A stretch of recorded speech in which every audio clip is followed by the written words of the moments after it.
This is the Shaggy Sissy Pants Show, and I am Shaggy Sissy Pants. And today, I did a movie review. I actually did a couple days ago when I thought about it, and now I'm going to tell you about it.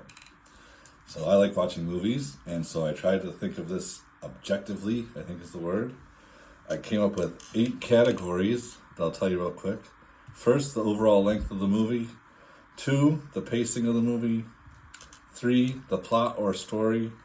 4, acting. 5, cinematography.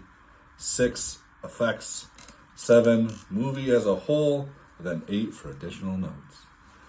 So I really wanted to watch this movie. Oh, sorry. The movie is The Killer in 2023. Director David Fincher. It was starred Michael Fassbender. It's 1 hour and 59 minutes. I really wanted to like this movie a lot. I did not. I only gave it a 5 out of 10 overall. The length of the movie, it could have been shorter.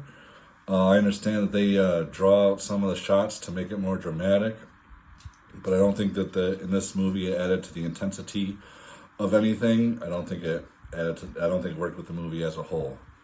The pacing, it was slow and drawn out. I feel like they could have edited it differently to make it a little more fast-paced. Once again, I understand, to make it more dramatic, but being a 2-hour movie, it just was not necessary. They could have shaved off a lot.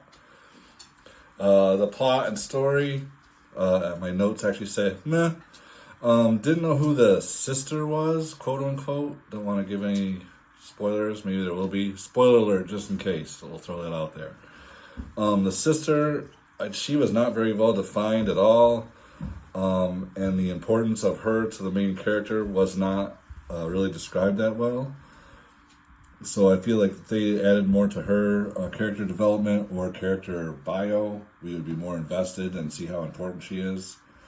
It's basically a typical revenge story. That's about all I'll say about it. And yeah, I just felt like it could have been done a little different.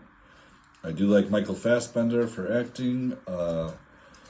I feel like he could have shown a little more emotion or gone out full Terminator style, like just been no emotion whatsoever. He did a pretty good job of that. Or I feel like they should have thrown in like he had to save a small child or something so he could have like a more humanitarian bend or angle to his character, but they did not. So I thought that might be an issue. Cinematography wasn't bad, but nothing to write home about. I thought that they could have added, like there was a couple of shots where there was some light behind some objects, and then you could see the light sometimes, like the source light, and if they hit it a little bit better, it would have like shined or glistened. I thought that would be more effective in that particular shot. Yeah, nothing special at all about that. Effects, fine, nothing to be excited about, just regular special effects, gun violence type stuff, couple explosions, a little bit of car chase, no big whoop. I wanted it to be better than it was, Avi, for the whole movie, obviously, but just didn't hit it there. Let's see, so now, that was pretty quick for all those, but now I'll go through some additional notes, because I have them.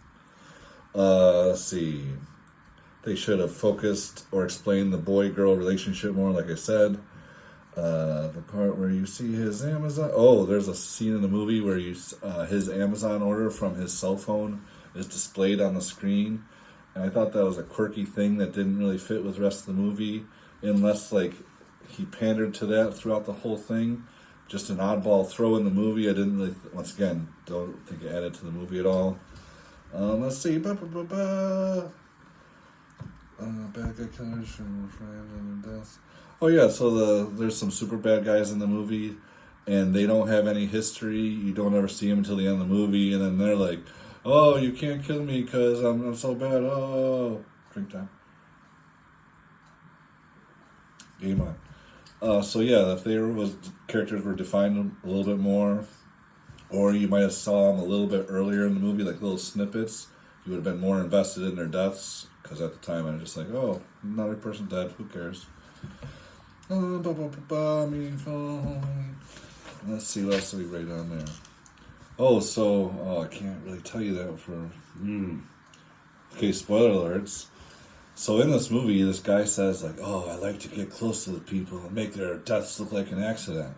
And then the big focus point is a sniper job that he fumbles up, and there's two people in the room, and like the time that he chose his shot was just very awkward. Like if you're someone who likes to make it look like an accident, you wouldn't be in this stupid construction site that's available for 5 days for some reason in the middle of France, directly across from the secret meeting place. You would have followed this person who was your hit or your target.